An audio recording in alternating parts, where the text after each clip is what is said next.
शरद पवार यांची मुलगी सुप्रिया सुळे आणि एकंदर सगळंच कुटुंब राज्याच्या राजकारणात कायम चर्चित असतं. काही दिवसांपासून या कुटुंबावर दुःखद प्रसंग घडला. परंतु आता याच कुटुंबातून एक आनंदाची बातमी समोर येत आहे. राष्ट्रवादी काँग्रेसच्या शरद पवार गटाच्या खासदार सुप्रिया सुळे यांची कन्या रेवती सुळे यांचा विवाह निश्चित झाल्याच्या बातम्या येऊ लागल्या आहेत. विशेष म्हणजे या लग्नासाठी केंद्रीय मंत्री नितीन गडकरी व मुख्यमंत्री देवेंद्र फडणवीस या नेत्यांनी यशस्वी मध्यस्थी केल्याचंही बोलले जात आहे. राजकारणात एकीकडे टोकाचा विरोध आणि दुसरीकडे कौटुंबिक मंगल कार्यात जवळी करणाऱ्या या सगळ्याच नेत्यांच्या या निमित्तानं चर्चा सुरू झाल्या आहेत. नेमकं काय झालंय?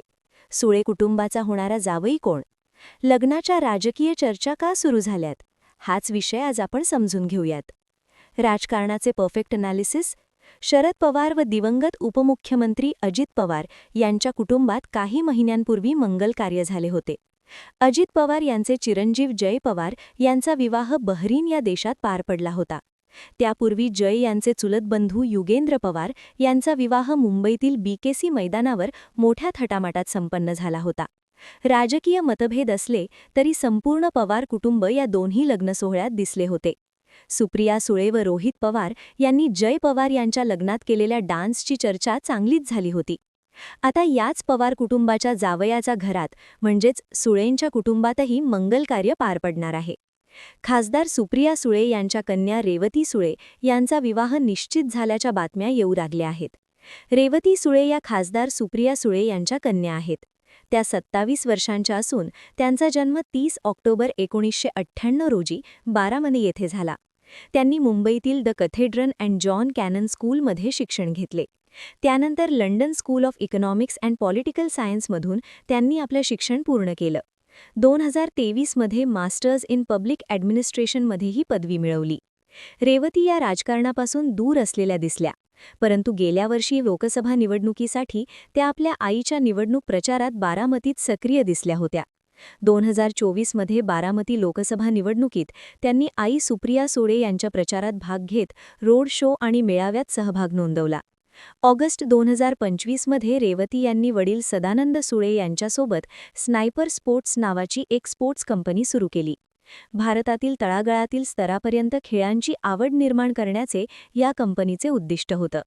स्नायपर स्पोर्ट्स भारतातील व्यावसायिक बास्केटबॉल लीगच्या माध्यमातून सक्रिय आहे.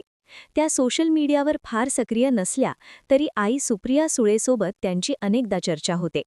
याच रेवती सुळे यांच्या लग्नाच्या चर्चा सध्या होऊ लागल्या आहेत. रेवती सुळे यांची मैत्रीण माजी मंत्री सुशीलकुमार शिंदे यांच्या कन्या स्मृती शिंदे यांनी सोशल मीडियावर केलेल्या एका पोस्टमुळे या चर्चा सुरू झाल्या.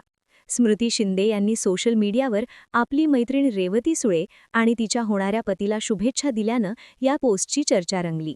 रेवती सुळेचे लग्न नागपूर येथील व्यावसायिक सारंग लखानी यांच्यासोबत ठरल्याचे या पोस्टमध्ये सांगितले गेले. स्मृती शिंदे यांनी रेवती आणि सारंग यांचा एकत्र फोटो पोस्ट करत या जोडप्याला भावी आयुष्यासाठी शुभेच्छा दिल्या. तसेच सुप्रिया सुळे आणि सदानंद सुळे यांचेही अभिनंदन केले. रेवती यांचा भाऊ विजय सुळे यांनीही आपल्या सोशल मीडिया अकाउंटवरून या बातमीला दुजोरा देत बहिणीचे अभिनंदन केले. आता सुळे कुटुंबाचा होणारा जावई सारंग लखानी हे कोण आहेत? या चर्चा सुरू झाल्यात. सारंग अरुण लखानी हे विश्वराज ग्रुप ऑफ कंपनीचे संचालक आहेत. ही नागपूरमधील कंपनी असून जलव्यवस्थापनाच्या क्षेत्रात कार्यरत आहे. जलसिंचन, सांडपाण्यावर प्रक्रिया, पाणी व्यवस्थापन यासारखे प्रकल्प ही कंपनी हाताळते. सारंग यांनी कोलंबिया बिझनेस स्कूलमधून आपलं पदवीचं शिक्षण पूर्ण केलं. मागील 20 वर्षांपासून ही कंपनी कार्यरत असून कंपनीनं भारतातील 30हून अधिक शहरांमध्ये प्रदीर्घ काळ काम केले.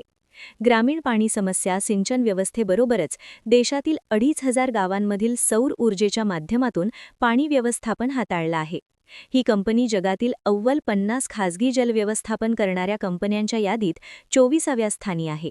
मॉल्समध्ये पाणी व्यवस्थापनाच्या कामासाठी भारतीय पंतप्रधानांकडून या कंपनीला सर्वोत्तम काम करणारी कंपनी म्हणून पुरस्कार मिळाल्याचं कंपनीसंदर्भात लिंक्डइनवर उपलब्ध माहितीमध्ये म्हटलं आहे.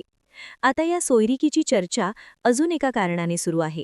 लखानी कुटुंब हे नागपूरचे असल्यानं केंद्रीय मंत्री नितीन गडकरी व मुख्यमंत्री देवेंद्र फडणवीस यांचे ते अगदी जवळचे समजले जाते. केंद्रीय मंत्री नितीन गडकरी आणि महाराष्ट्राचे मुख्यमंत्री देवेंद्र फडणवीस यांच्या मध्यस्थीनं रेवती सुळे यांचे लग्न ठरल्याची माहिती काही बातम्यांमध्ये देण्यात आली आहे. त्यामुळेच या विवाहाची विशेष चर्चा राजकीय वर्तुळात रंगली आहे. राजकीय मतभेद बाजूला ठेवून पवार आणि लखानी कुटुंबाला एकत्र आणण्यात गडकरी आणि फडणवीस या दोन्ही नेत्यांनी महत्त्वाची भूमिका बजावल्याचे सांगितले जात आहे. या विवाहाच्या निमित्तानं राज्याच्या राजकारणात भविष्यात काही अजून संदर्भ घडतील का, हा प्रश्न विचारला जात आहे. मित्रांनो, तुम्हाला या विषयावर काय वाटते हे आम्हाला कमेंट करून नक्की कळवा. शिवाय व्हिडिओ आवडला असेल तर चॅनलला सबस्क्राईब करून व्हिडिओला लाईक करायला विसरू नका. पुन्हा भेटू नव्या विषयावर. तोपर्यंत धन्यवाद.